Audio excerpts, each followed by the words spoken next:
Hello friends, welcome back. Now we are going to read this Nepal to Arunachal. First we will see some maps. Okay, so initially these in yellow, that were the parts of this Arunachal before Arunachal. That Balipara frontier tract, Abhor hills, Mishmi hills, Tirap frontier tract. These four were joined to made the to make this what do you call that, Nefa. Okay, what is this? Balipara, Abhor, Mishmi, Tirap frontier. Okay, now next uh, map. This is a current map, political map of Arunachal Pradesh. This one, like this one. Okay, here is Tawang, west coming, east coming, Kirung. Okay, this is lower Subansari, upper Subansari. Okay, Subansari river is coming from there. West Siang, okay, upper Siang, east Siang, Siang river is Dibang, okay, Anjani, okay, Changlang, okay, Tirap, okay, Changlang, Tirap. So this is again Tawang, West Kamang, East Kamang, coming, Kurung, okay. This famous Zero Valley is in the lower Subansari, okay, upper Subansari, West Subansari, okay, East Siang, upper Siang, okay, Dibang Valley, lower Dibang Valley, okay. So this is the map. Now next map. What is the China claim? China claim whole of Arunachal Pradesh, like this one. Okay. The current our Arunachal Pradesh is like this, like this. China claim like this one, whole. So you can see here you have Pakke Wildlife Sanctuary in Arunachal Pradesh. Here you have Dibang Wildlife Sanctuary. Pakke is must be in the west Kamang and east Kamang, or here Pakke, or here is Dibang in the Dibang Valley and Dibang Wildlife Sanctuary. Now this is a river map. Okay, this is the coming river joining Brahmaputra. Here lower Subansari, here upper Subansari, here Brahmaputra. Okay, here Dibang. Okay, here Lohit. Okay, once again, coming river, lower Subansari, river, Brahmaputra, Dibang, Lohit. Okay, so this is, now we will move to the text part. So Nefa and McMahon line. No, this from Nefa to Arunachal. Indo-China dispute. Arunachal Pradesh, claimed by China as South Tibet, is a full-fledged state of India. India's sovereignty over area is internationally recognized, okay, and its residents have not shown any inclination toward leave India. Okay, the majority of the international maps puts the area in India. Okay, understood. China has some historical claims through its ownership of Tibet, but the geography primarily favors India. The primary controversy is over the ownership of Tawang tract. Where is Tawang tract? I showed you, just Tawang. Okay, this is Tawang. This is Tawang. So going back there, the primary controversy is over the ownership of Tawang tract, northern part of the state, where India's biggest monastery and the ancient trading town lies. Background: in the 16th century, the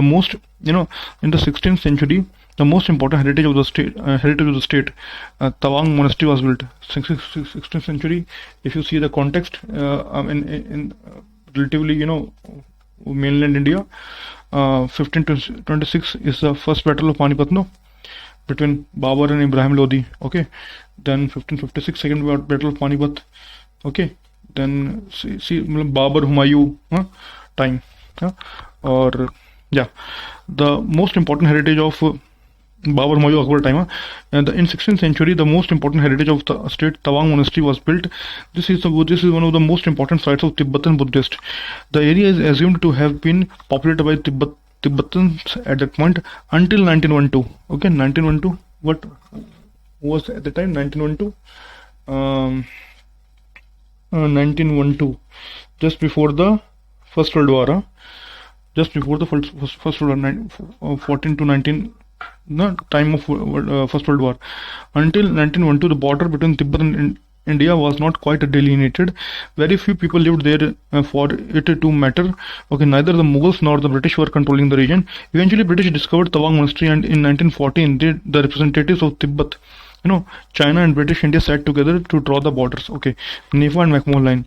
In 1912-13, the British Indian government made agreements with the indigenous people of the Himalaya of the northeast India to set up Balipara frontier tract in the west. See, I showed you Balipara, Sadia frontier tract in the east, Abor Mishmi Hills, okay, Tirap frontier tract in the south. Okay, so British Indian government made agreements with these, the people of these tracts.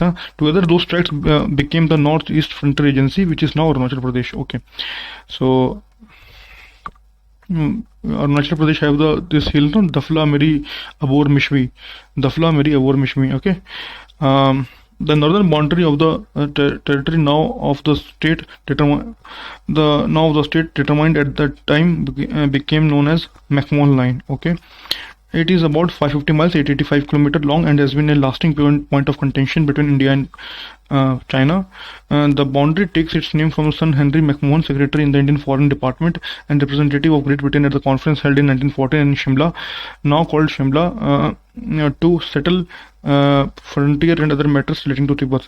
To the British, the line marked the geographic, ethnic, administrative boundary between the two regions, and delegates from the Great Britain, China, and Tibet agreed that the frontier between Tibet and Northeast India indeed should follow the crest of high Himalayas. Should follow the crest of high Himalayas. So Great Britain, China, Tibet, they agreed. Okay. China's claim. China never recognized the Tibet independence, nor the Shimla Convention.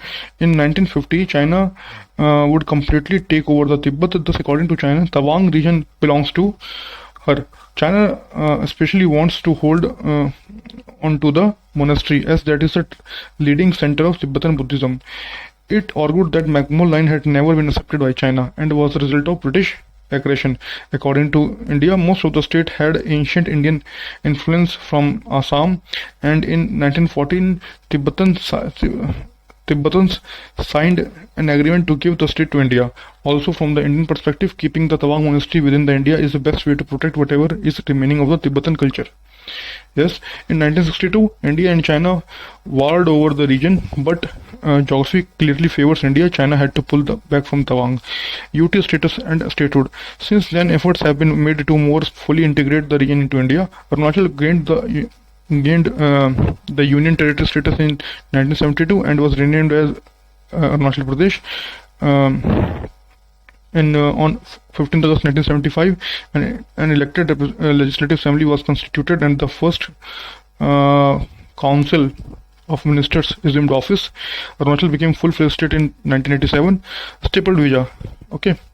It is a contentious issue between the two nations, China and India. Okay, China started issuing the stapled visa, okay, to Indian citizens from Arunachal Pradesh when the stamps of the country you are visiting not placed on the passport but on the pages stapled. It is called stapled visa. Okay, so when the visitor leaves the country, her visa entry and exit stamps are torn out, leaving no record on his passport.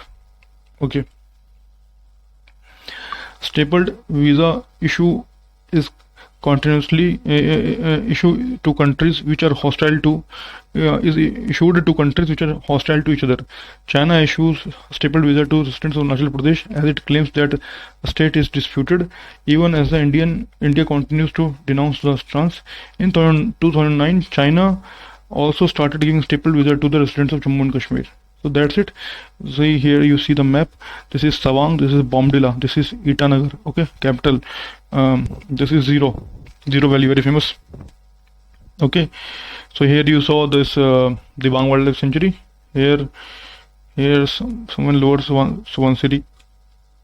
You saw, what you saw? Pakke Wildlife Sanctuary, Pakke. Okay, that is for